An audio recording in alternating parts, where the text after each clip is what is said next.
Michele, quale mi consigli? Allora, le marmellate sono tutte buone. Le nostre confetture sono tutte confetture di frutti di bosco. E la migliore, anche un po' la più richiesta, è la confettura di lamponi. Lampone, allora vado con lampone. La No, bella perché... di questa confettura è la mancanza di semi, Ah, quindi... quindi è molto cremosa. Ah, senti. Però qua vedo anche more, frutti di bosco, ribes. È più marmellate. La nostra azienda coltiva lamponi, more, mirtilli e ribes rosso. E com'è nata questa passione?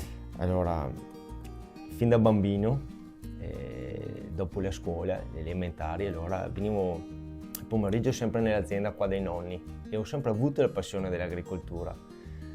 Poi le strade, crescendo, ho scelto altre strade, ma alla fine la passione prevale.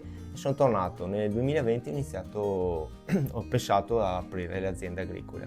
Quindi adesso quanti ettari hai? Allora, di frutti di bosco sono circa mezzo ettaro, poco più di mezzo ettaro. Poi ci sono altri ettari che sono dedicati a cereali e altre culture estensive. E la passione per le confetture invece da dove arriva? La passione confetture parte dalla mamma. Ah, la mamma è sempre la mamma. Allora, raccoglievamo la frutta, poi visto che c'era la frutta abbiamo sempre fatto delle confetture a casa per uso familiare. E inizialmente erano semplici, non so, solo mora, solo lamponi, solo mirtillo, solo ribes. Poi ha iniziato a fare vari esperimenti, tra cui le gelatine. Abbiamo fatto una gelatina di lampone alla menta piperita, una gelatina di more col pepe, ottima con i formaggi.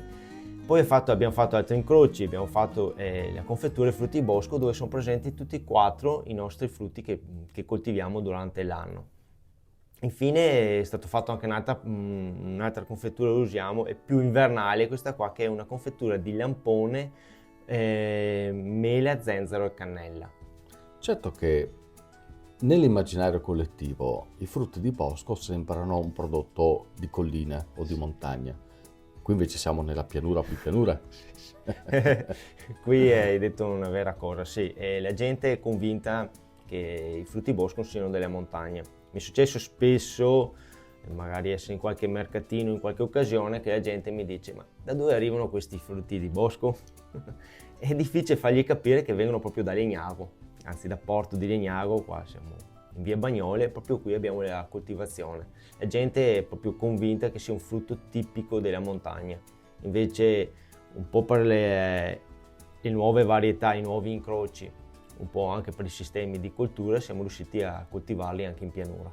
Potremmo cominciare, Michele, adesso? Sì. Raccontare, te stai buttando avanti con? Nettare di more. Io ho il ribes, però intanto vado avanti con la marmellata di lamponi. Potete assaggiarle anche voi tutte queste prelibatezze a chilometri meno di zero, perché la piantagione, la Leader di Rio del Cammin, è qua. Potete venire alla festa dei sapori e costringere Michele a farvi assaggiare tutto. Anzi, prima passate qua a fare colazione. Quello no, dai. Ragazzi, festa dei sapori di San Martino, Proloco, Comune di Legnago, Associazione Vivi Legnago. E ci vediamo lì, ci aspettiamo lì. Vi aspettiamo e potete assaggiare le nostre confetture. Ma dopo la colazione.